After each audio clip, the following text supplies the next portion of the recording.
UP board की तैयारी करने वाले सभी साथियों ध्यान दें, आज की वीडियो में हम कक्षा 12 फिजिक्स भाग 2 यानी कि आपकी पूरी बुक यानी फुल बुक के सभी महत्वपूर्ण प्रश्न आपको बताने वाला हूं। पूरी किताब के थ्योरी में से जो भी प्रश्न आएगा, डेरिवेशन में जो भी प्रश्न आएगा, वो सारे प्रश्न इसी में से आएंगे, एक भी बाहर नहीं आएगा। इसकी तैयारी आप कर लोगे तो आप डेफिनेटली आप अच्छा स्कोर कर पाओगे। इन्हीं में से फंसेगा प्रश्न। कुछ नहीं पढ़ा, आप यही प्रश्न कर लो, बस आप कुछ नहीं तैयार करने की जरूरत है। तो मैं भाग 2 की बता रहा हूँ, फिर से बता दे रहा हूँ। फिजिक्स पार्ट 2 पूरी बुक के सभी छोटे बड़े प्रश्न सभी बताऊंगा मैं इसमें, देखिएगा।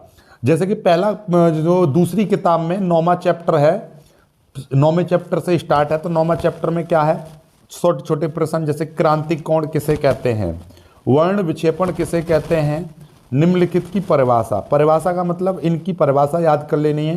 पूर्ण आंतरिक परावर्तन क्या होता है, संयुग्मी फोकस क्या होता है, प्रकीर्णन क्या होता है, प्रकाश यंत्र की विभेदन सीमा क्या होती है, रेखीय आवर्धन क्या होता है, कोणीय वर्ण विक्षेपण की क्षमता क्या होती है, दूर बिंदु क्या होता है, वर्ण अंधता क्या होता है, पूर्ण आंतरिक परावर्तन व इसकी शर्तें बताओ, दर्शन कोण की परिभाषा। यानी कि इनकी सभी की परिभाषा आपको याद करनी है।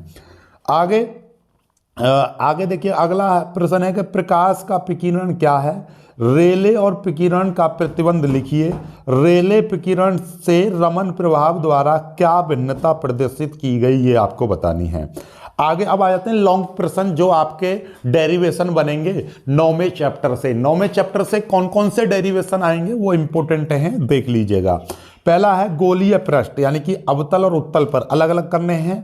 पर आपतित प्रकाश के अपवर्तन के लिए सूत्र n/v - 1/u बराबर n-1/r स्थापित करो। यानी कि अवतल गोलीय पृष्ठ पर अपवर्तन का सूत्र और उत्तल गोलीय पृष्ठ पर अपवर्तन का सूत्र, दो डेरिवेशन तो इसी क्वेश्चन में हो गए।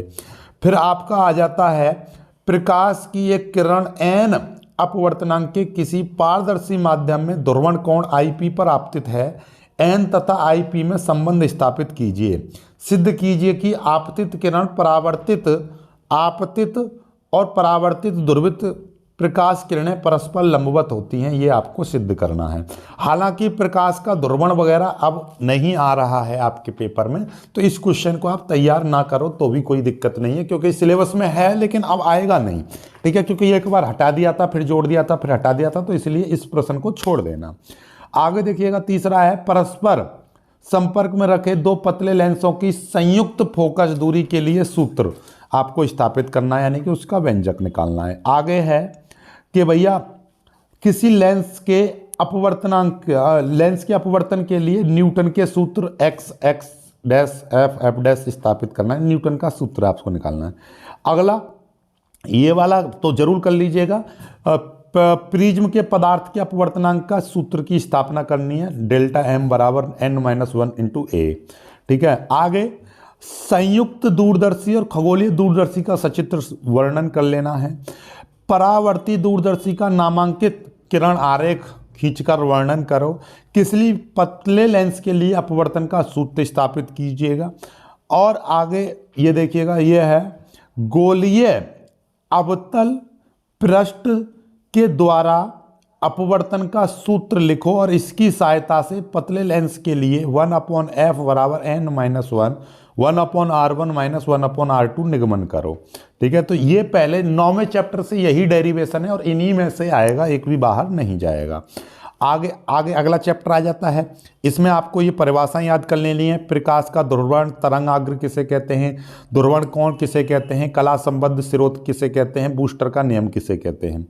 आगे आ जाते हैं कि व्यतिकरण क्या होता है, व्यतिकरण के लिए आवश्यक शर्तें, व्यतिकरण और विवर्तन में अंतर, समतल ध्रुवित प्रकाश और अध्रुवित प्रकाश में क्या अंतर होता है, हाइगेंस के तरंग सिद्धांत की व्याख्या कर दीजिए, हाइगेंस के द्वितीयक तरंगिकाओं के सिद्धांत को समझाइए। इसमें भी कुछ लॉन्ग प्रश्न होते हैं, यहाँ से भी आ जाते हैं कभी कभी। हाइगेंस के द्वितीयक तरंगिकाओं के सिद्धांत के आधार पर तरंगों के परावर्तन या अपवर्तन की व्याख्या करो।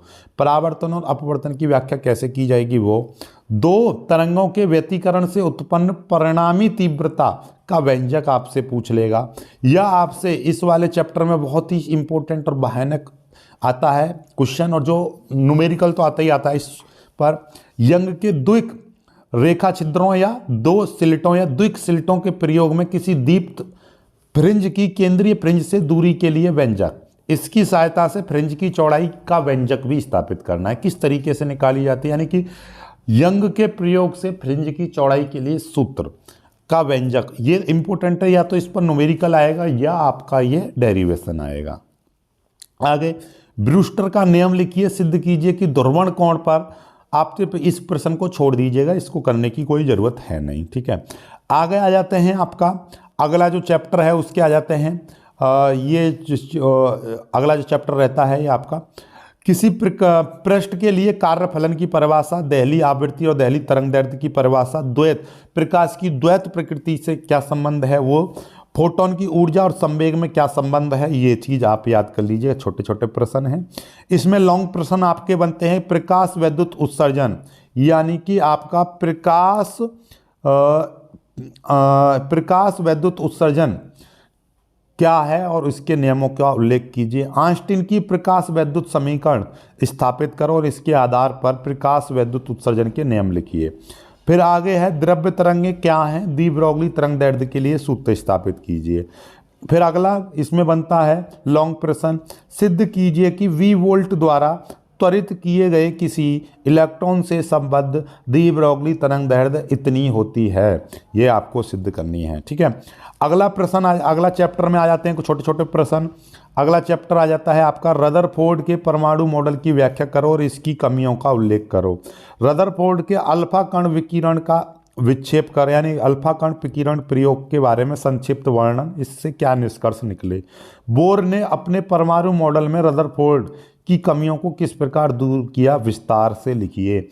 आगे अगला प्रश्न, हाइड्रोजन उत्सर्जन स्पेक्ट्रम में लाइमन श्रेणी का बनना ऊर्जा स्तर के आरेख के आधार पर समझाइए। तरंगदैर्ध्य का सूत्र भी लिखिए, ठीक है। आगे कुछ टिप्पणी लिखिए, यानी कि ये परिभाषाएं याद कर लेनी है। उत्तेजन विभव क्या है, स्थायी कक्षा क्या है, आयनन विभव क्या है, ये। अब आगे देखिएगा, अगला जो चैप्टर है आपका, अगला चैप्टर आ जाता है नाभिक से संबंधित के नाभिकीय बल क्या है, नाभिकीय बंधन ऊर्जा से क्या तात्पर्य है, नाभिक की द्रव्यमान क्षति से क्या तात्पर्य है, नाभिकीय विखंडन और नाभिकीय संलयन क्या होता है, युग्म उत्पादन और युग्म विनाश क्या होता है, सूर्य से निरंतर ऊर्जा कैसे बन रही है, समीकरण देकर समझाना है। आगे रेडियो एक्टिव क्षय क्या है, इसके बारे में बताना है। रदरफोर्ड और सोडी का नियम लिखना है। रेडियो एक्टिव विघटन से क्या तात्पर्य है, वो लिखना है। समस्थानिक, समभारी, समन्यूट्रॉनिक के एक एक उदाहरण देकर समझाइए, यानी कि ये चीज़ याद कर लेनी है। एक AMU से क्या तात्पर्य है, वो भी आपको बता देना है। अर्धायु क्या है, अर्धायु और क्षय नियतांक में क्या संबंध होता है। आगे आपको बताना है अल्फा बीटा गामा किरणों के उल्लेख कीजिए, ये भी याद कर लेना है। फिर अगला चैप्टर, क्योंकि इसमें कोई लॉन्ग प्रश्न होता नहीं है, सीधे सीधे अगले चैप्टर में आ जाते हैं। अगले चैप्टर में क्या है कि भैया ऊर्जा बैंड क्या है, बैंड के आधार पर चालक, अचालक और अर्धचालकों का वर्गीकरण कीजिए। फिर आगे आ जाता है एन टाइप अर्धचालक से क्या तात्पर्य है, इसकी रचना समझाइए। फिर पी टाइप अर्धचालक क्या है, इसकी रचना समझाइए। फिर आपका आ जाता है पीएन संधि डायोड क्या होता है, पीएन संधि डायोड का अग्र अभिनत और उत्क्रम अभिनत का आरेख खींचकर समझाइए। फिर आगे आ जाता है कि पीएन संधि डायोड का अर्ध तरंग डिस्टकारी के रूप में कैसे प्रयोग किया जाता है, इसका सरल आरेख बनाकर इसका प्रयोग करना है। आगे पीएन संधि डायोड का पूर्ण तरंग डिस्टकारी के रूप में कैसे प्रयोग किया जाता है, सरल आरेख बनाकर समझाइए।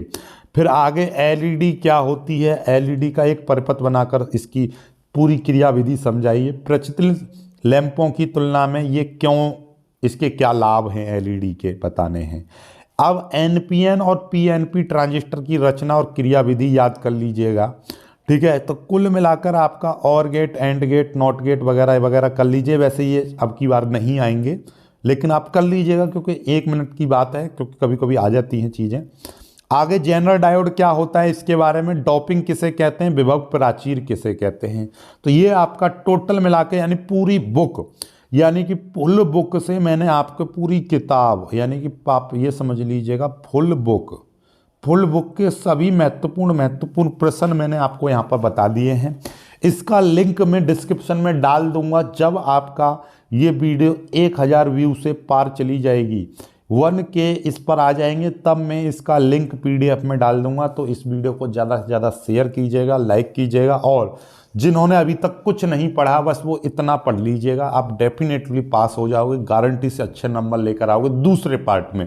इसी तरीके से मैं पहले पार्ट का भी इंपॉर्टेंट क्वेश्चन आपको बता दूंगा, बस आप इस पर थोड़ा सा अच्छा सा प्यार दीजिएगा, सपोर्ट कीजिए, वीडियो को लाइक करके शेयर कीजिएगा। जय हिंद।